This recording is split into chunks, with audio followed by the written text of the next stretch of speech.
I would say, in America, we're all watching the situation very closely here to see how it turns out, and we do hope for a quick resolution of the political situation. But despite what's going on here, the world continues to run. And certainly North Korea is one of the big issues that has a big impact on the security here on the Korean Peninsula, as well as an impact on global security.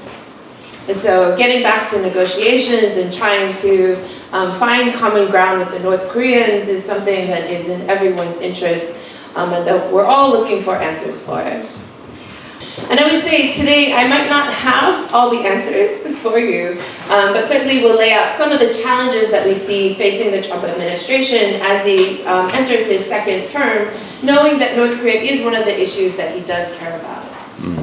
So I've divided this into about 3 different parts, really looking at how North Korea's technical capabilities have grown, a look at some of the takeaways from past negotiation efforts, and then again, what are the challenges that poses now to a new Trump administration?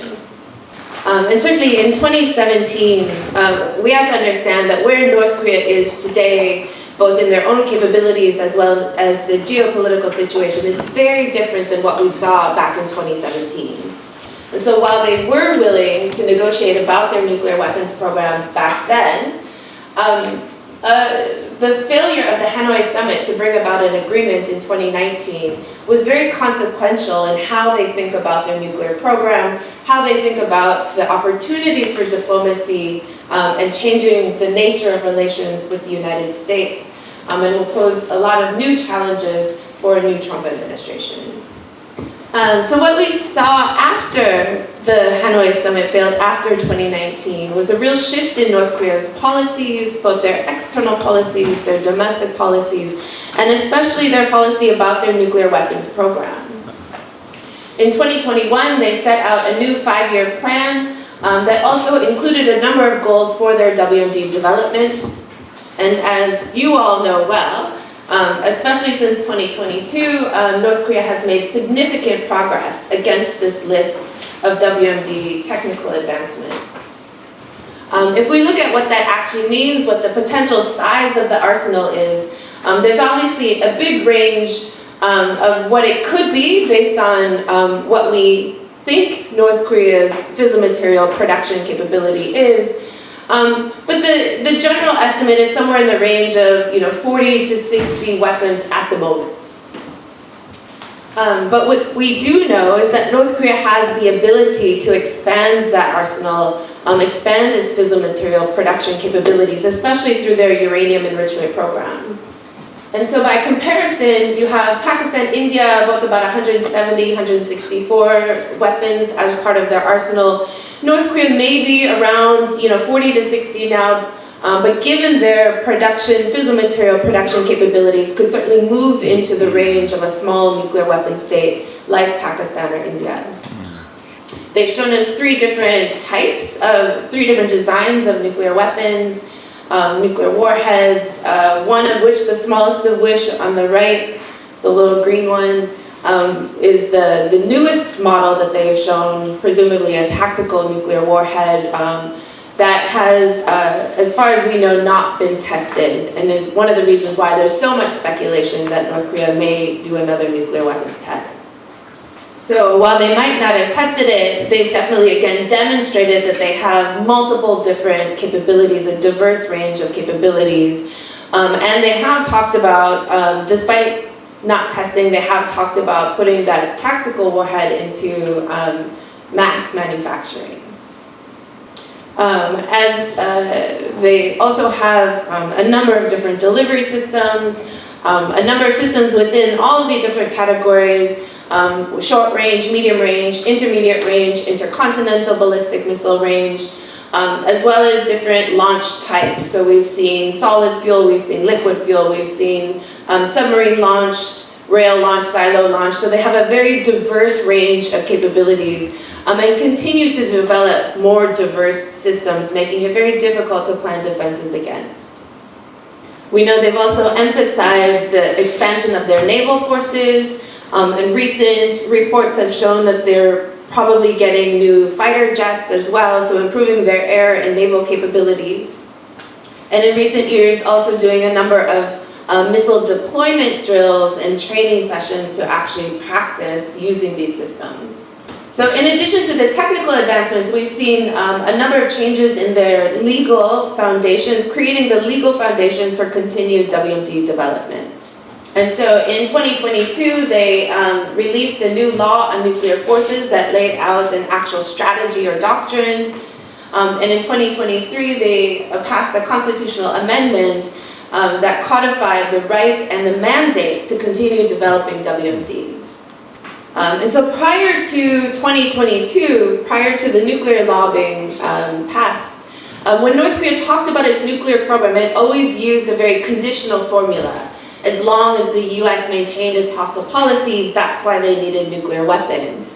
But since that point, now North Korea no longer uses that conditional language, but instead emphasizes that it's a responsible nuclear weapons state, and that its program is meant for both self-defense and securing North Korean strategic interests. We've also seen how they now use these laws to change the way they do actually threaten nuclear use. So instead of making, bare threats saying, we will use nuclear weapons, instead they'll talk about how in a contingency, if forced to, based on these conditions, that they have the legal obligation to consider nuclear use.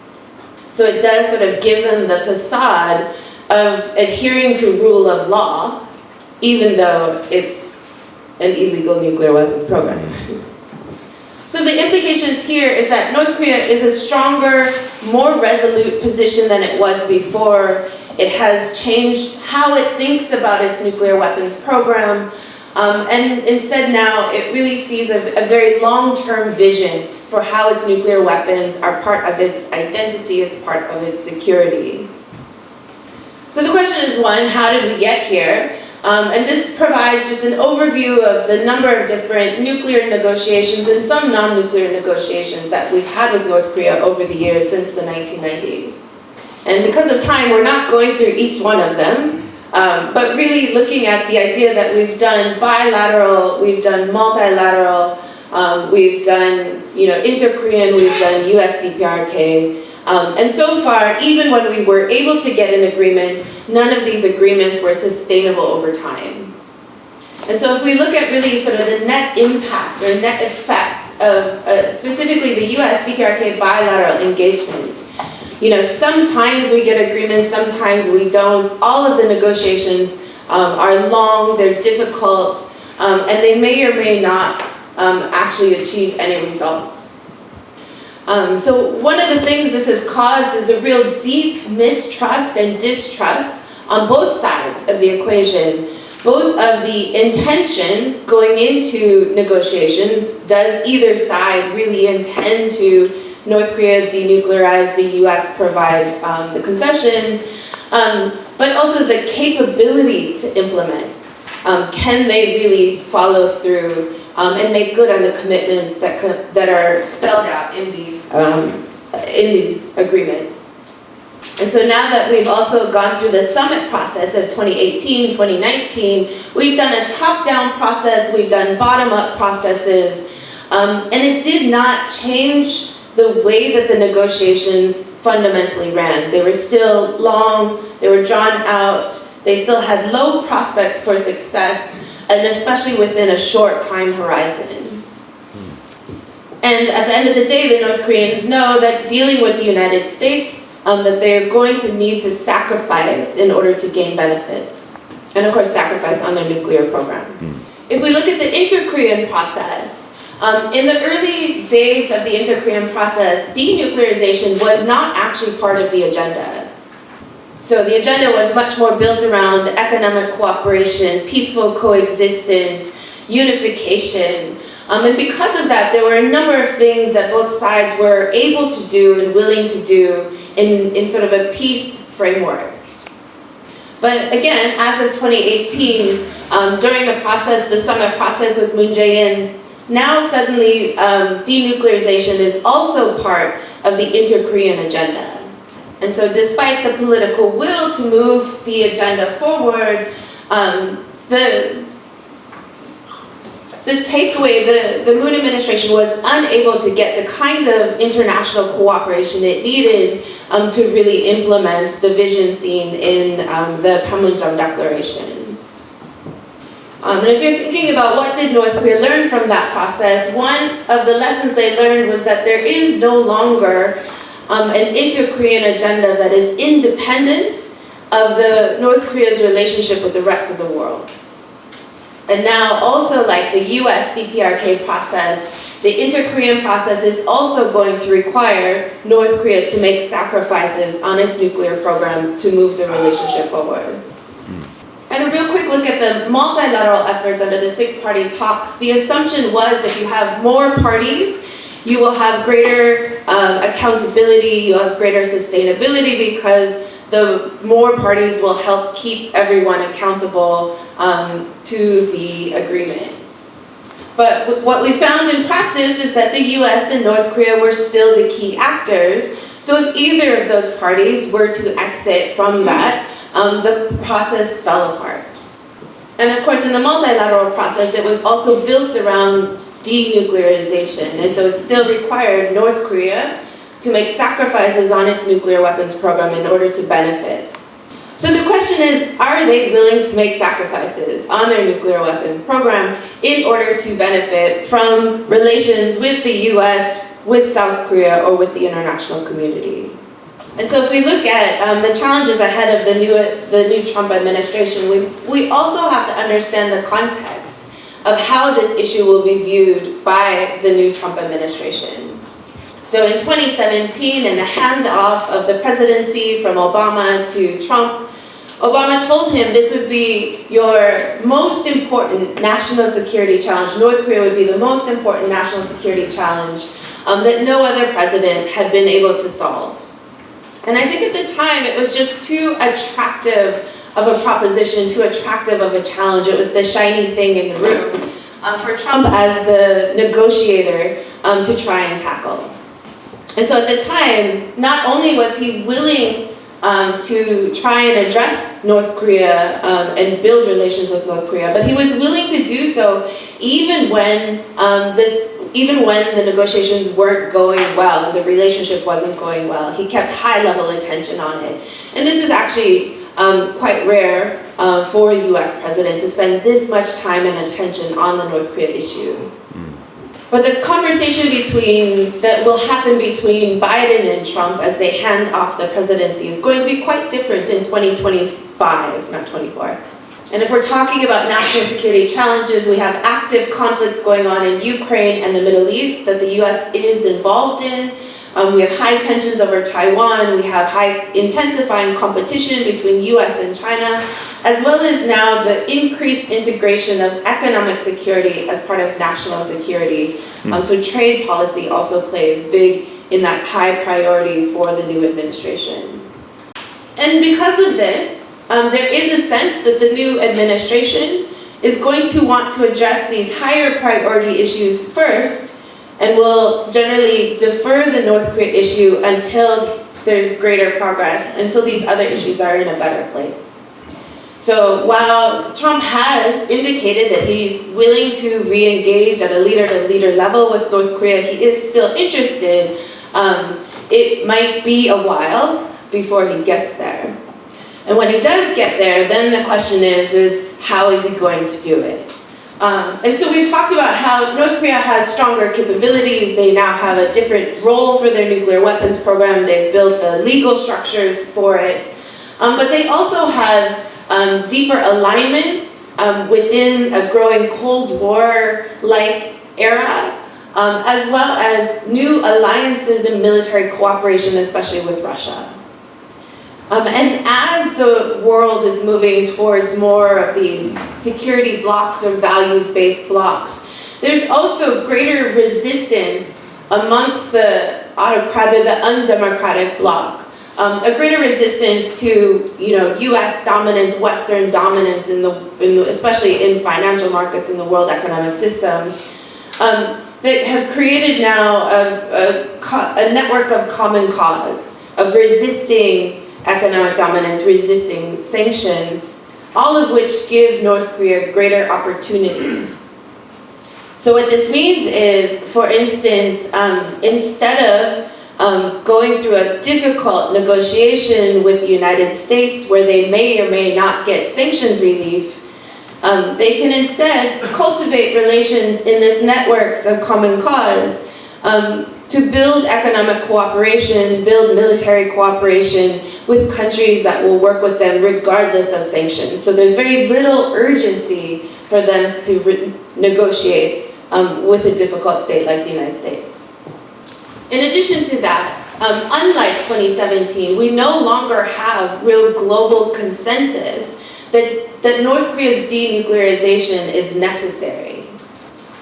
We also have other global trends going on, such as defense buildup here in East Asia, as well as nuclear arms racing between the big powers.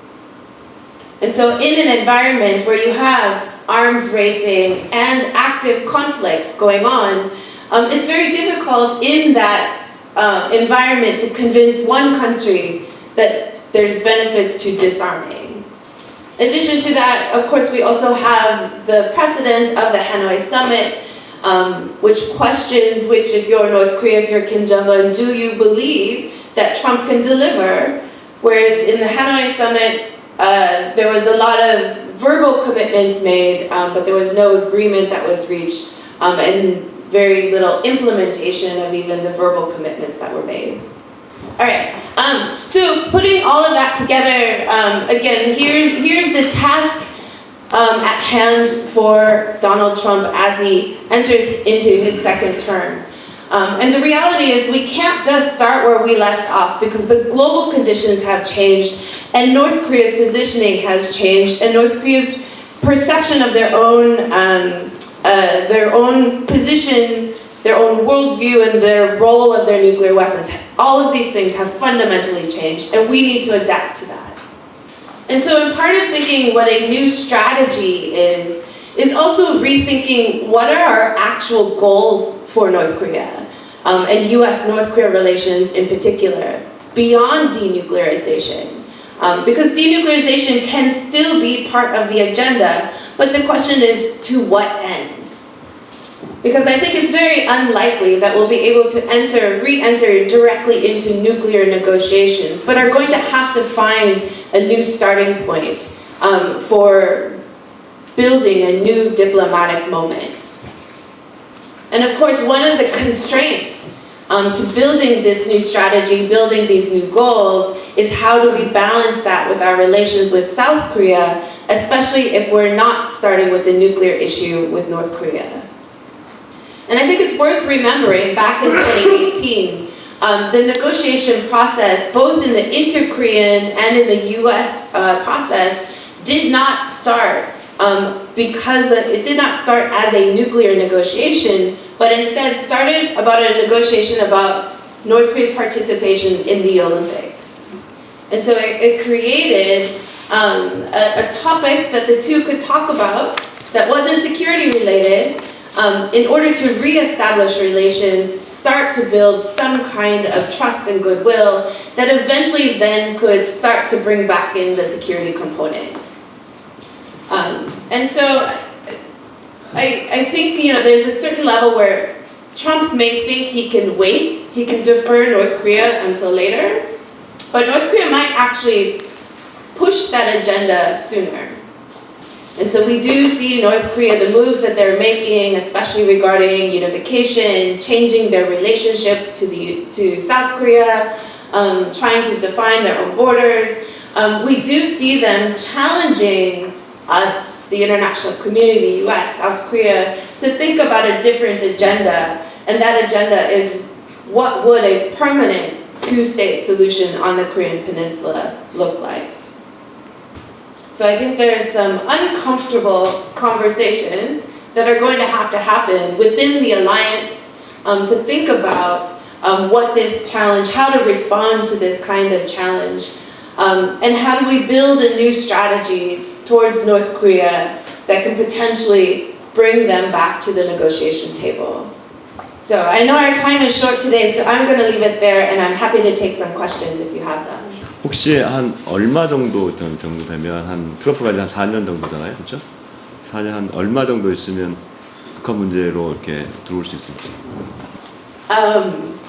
Well, if we look back at the priorities, you know, Trump has talked a lot about, especially like the Ukraine issue and trying to get settlements in Ukraine and the Middle East within his first 100 days. Now, I don't think it's going to be that easy or that quick, but I think he thinks it will. And I think there's a certain level where some of these higher priority issues in the early months and potentially the first year are likely to dominate his agenda. And so, you know, likely maybe year 2, year 3 is more realistic of when he would have focus and energy on the North Korea issue. And I think it's worth remembering, though, in trying to solve some of these issues, it could have a big impact on the global geopolitical trends as well that might actually create better conditions for negotiations in the future. 그런 면에서 혹시 이 대만 문제와 함께 한반도 문제를 해결할 수 있는 어떤 그런 방식은 없을지. I don't think that's a good way to do it. No, I think it'll be difficult if those two issues are too closely tied together.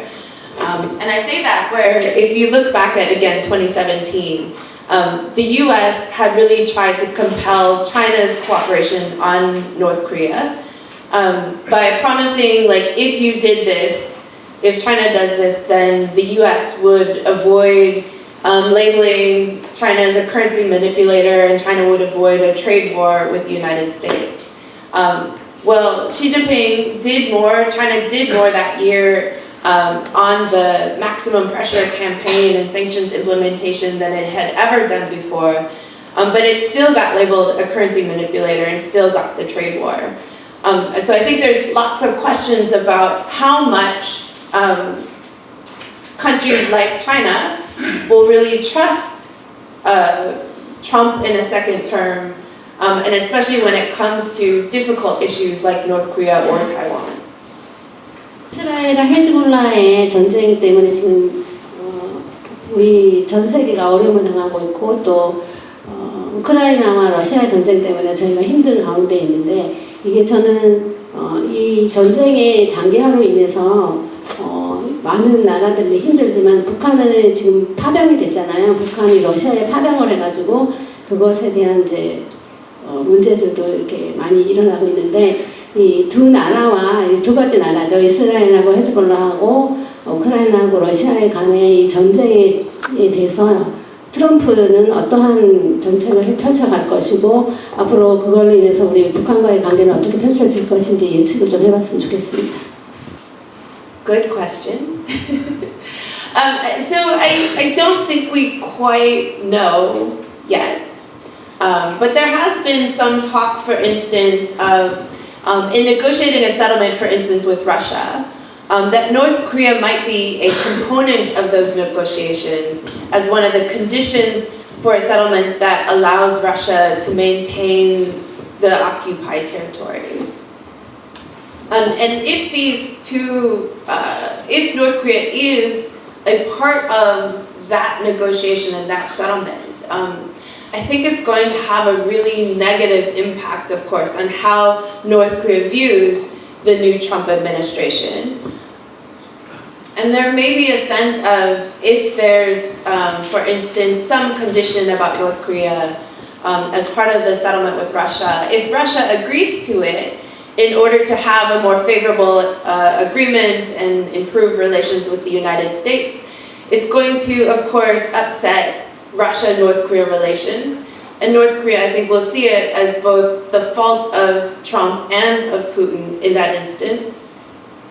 And if Putin doesn't agree to those terms, because North Korea has been so loyal to them since the beginning of the war, and now there's North Korean troops in Russia, I think it will prolong the negotiations themselves about the settlements, it will really make Russia-US relations more difficult. And the North Koreans are still likely to see that as a very hostile act by Trump and the new administration. So I think essentially, if there's any kind of North Korea connection or condition in the settlement negotiations between Russia and the United States and Ukraine, I think it will make the prospects for negotiations, US DPRK negotiations in the future, that much lower. Thank you for your meaningful lecture today. Important topic. I have one question. What do you think about 이건 통역 좀 부탁드릴게요. 길어서. 우크라이나 울러 전쟁에서 지금 크루스크를 비롯해서 북한군 파병 문제가 대두되고 있는데 혹시 내년 2025년 1월에 취임하는 트럼프 정부와 혹은 우리 미스 제니타운 개인적인 생각으로 북한군 파병이라는 것이 그 어떤 합의를 가지고 있는지 이야기를 해주실 수 있을까요? So I think you have to look at the context of why the North Korean troops are there. And certainly back in June, North Korea and Russia signed a comprehensive strategic partnership treaty that upgraded their relations and included a mutual defense clause in case either country was attacked. And it's important to look at the sequencing of the North Korean troops did not go into Russia until in late August is when Ukraine started to attack Russian targets and requested the use and authorization of the use of American ATACMS to hit Russian targets. So this then, for North Korea and Russia, triggered the treaty, triggered the mutual defense clause in the treaty to say that now that Russia was being attacked, that now they should increase their military cooperation. So Russia can now show that they have international support or support from other countries in their fight, in their self-defense against attacks from Ukraine, even though they started the war. And of course, North Korea sending troops to Russia, they're not sending troops for free. So this gives North Korea the ability to curry greater favor with Russia, plus they're getting monetary payment for the troops that are going, and they're getting other benefits as well, as we're seeing, for instance, with Russian fighter jets going to North Korea. And of course, Washington and Seoul both take this very seriously, as again, how might this cooperation really, one, prolong the war in Ukraine, but also two, strengthen North Korea's defense capabilities. And I think that's why there is talk about the potential to make it part of the negotiations to settle the war, because I think there is some sense that the U.S. has greater leverage in negotiating with Russia than it does with North Korea at this point in time. Whether it'll be effective or not, I don't know, but it's certainly, I think the administration is trying very hard to think about creative ways to really address this growing cooperation, and I think are falling short of really effective answers. So thank you all for listening to me and coming today. It's been a pleasure, and I hope this was useful.